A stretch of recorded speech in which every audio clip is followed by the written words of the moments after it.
ఈరోజు పవన్ కళ్యాణ్ మీద తమిళనాడులో ఏకంగా ఒక క్రిమినల్ కేసు ఫైల్ చేశారు. 2025 కదా ఈ సంవత్సరము. దెన్ మదురైలో అన్ననగర్ అని చెప్పేసి ఆ పిఎస్ ఉండే పోలీస్ స్టేషన్ అక్కడ పెట్టున్నారనమాట. సెక్షన్లు ఏమేంటి? 196, 299, 302 అండ్ 353. ఇది భారతీయ న్యాయ సమితి కింద చట్టాలు. ఎందుకంటే గతంలో 302 అన్నప్పుడు మరణశిక్ష అన్నట్టుగా, హత్య నెరవన్నట్టు. ఇది భారతీయ న్యాయ సమితి కదా, ఈ వేరు. ఓవరాల్గా ఏంటి అన్నప్పుడు గణేష్ గోల్డ్ తాకట్టులో ఉన్న బంగారాన్ని విడిపించి కొనబడును. సంప్రదించండి 9966511144. People's Federation for Communal Harmony అనే ఒక సంస్థ, దానికి సంబంధించి వంజినాథన్ అని ఓ వ్యక్తి లాయరు, ఆ సంస్థకు సంబంధించి మెయిన్ పర్సన్ అంట. వెళ్ళి మదురైలో కేసు పెట్టాడు. ఏమని? అయ్యా జూన్లో సబ్ పెట్టారు మదురైలో. ఏంటి? లార్డ్ మురుగన్ భక్తుల యొక్క సదస్సు అన్నట్టు.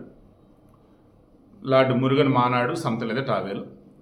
దెన్ అక్కడ వచ్చేసి ఈ హిందూ సంఘం ఏదైతే ఉందో, సభ ఏదైతే ఉందో, Hindu Munnar I think so, వాళ్ళు ఏంటి ఆ సభ అన్నప్పుడు భారతదేశంలో హిందువులు అన్నవాళ్ళు మేజర్గా ఉన్న వాళ్ళు ఇబ్బందులు పడుతూ ఉన్నారు.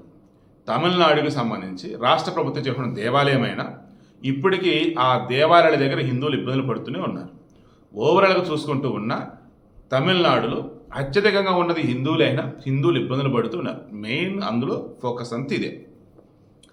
ఇతర మతస్థులను కానీ ఇతర ప్రాంతాలను కానీ రెచ్చగొట్టే విధంగా, భయభ్రాంతులకు గురి చేసే విధంగా, సంఘాన్ని చీల్చే విధంగా ఇక్కడ అన్నీ ఎవరైనా ఉన్నాయి? లేవు. కానీ కేసు పెట్టారు. సో ఇప్పుడు అసలు ఆట మొదలైంది. ఏమాట? సనాతన ధర్మ వ్యతిరేక వర్గం. సనాతన ధర్మానికి సంబంధించి బీజేపీ, పవన్ కళ్యాణ్, ఇక మరికొంతమంది అన్న డిఎంకే పార్టీకి సంబంధించి బీజేపీలో ఎన్డీఏలో బాగున్నారు కాబట్టి వాళ్ళు, డిఎంకే ద్రావిడ మున్నేట్ర కజగం, వీళ్ళు వచ్చేసి కళానిధి బ్యాచ్. వీళ్ళు వచ్చేంటి? వీళ్ళు మాత్రం హిందువులని నానా రకాలుగా మాట్లాడచ్చు. ఉదయనిధి స్టాలిన్ గాడు, స్టాలిన్ వాళ్ళ కొడుకు, వాడు ఓపెనింగ్ అనలేదా? సనాతన ధర్మాన్ని వైరస్తో పోల్చలా? మరి వాడి మీద కేసు ఎందుకు పెట్టలా? వాడు కదా హిందువుల మధ్య క్రైస్తవుల మధ్య చిచ్చు పెట్టేలాగా చేసింది. క్రైస్తవం గొప్పదంటూ నేను క్రైస్తవుడని వాడే గొప్పగా చెప్పుకుంటాడు. హిందువులని ఎవరైనా చెప్పుకుంటే వాళ్ళు మొదలు అన్నట్టు వీళ్ళు కదా చేసింది. మన సమాజంలో ఇప్పటికీ ముస్లింలు వచ్చేసి గర్వంగా మేము ముస్లింలు అని చెప్పుకుంటారు, క్రైస్తవులు అని చెప్పుకుంటారు, సిక్కులు అని చెప్తారు. హిందువులు మాత్రం మేము హిందువులు అని చెప్పగానే చూసేవాడు ఎంత మతోన్మాదో అని మాట్లాడుతున్నది నిజమా కాదా? సూడో సెక్యులర్ల ముసుగులో ఉండి హిందుత్వం మీద విషం చిమ్ముతూ ఉన్నారు. నిజమా కాదా? అరే మల్లికార్జున ఖర్గే స్వామి, కాంగ్రెస్ అతను హిందువులకు సంబంధించి మొన్న జరిగిన కుంభమేళా విషయంలో కూడా నానా రకాలుగా మాట్లాడాడు. ఎగైనా తర్వాత రంజాన్ ఇఫ్తార్ విందు ఏదో ఉంటే మళ్ళీ ఆడకి వెళ్ళిపోయాడు. గంగనదిలో మునిగితే పాపాలని పోతాయని అన్నది అతనే. ఇఫ్తార్ విందుకి వెళ్ళి హ్యాపీగా ఎంజాయ్ చేసింది అతనే.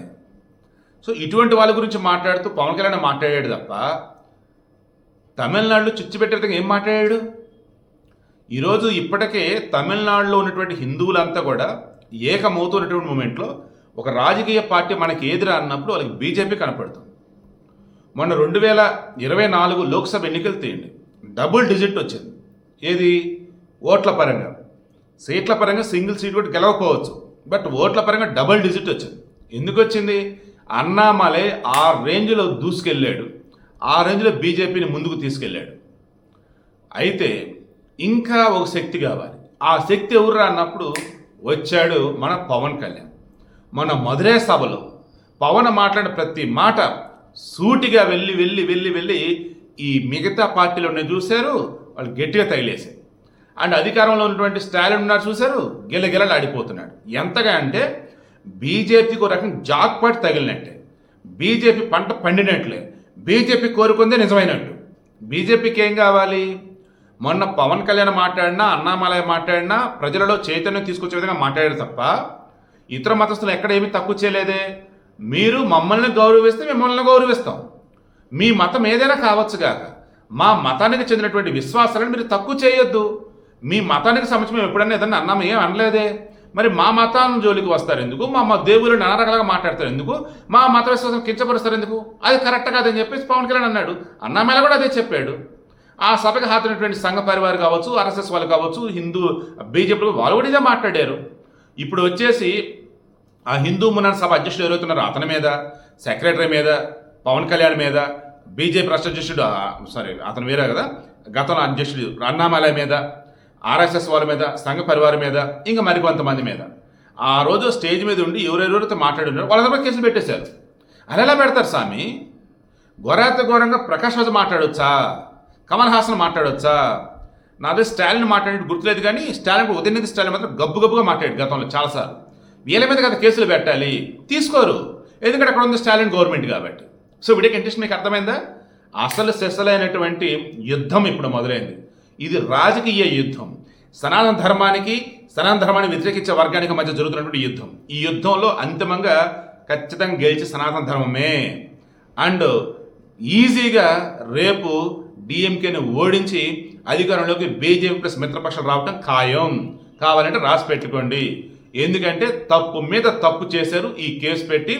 అండ్ పవన్ కళ్యాణ్ని ఓ రకంగా జాతీయ స్థాయిలో మరింత హైలైట్ చేశారు ఈ కేసులు పెట్టి. ఇది ఓ రకంగా పవన్ కళ్యాణ్ ఇమేజ్ పెంచేది తప్ప తగ్గించేది కాదు.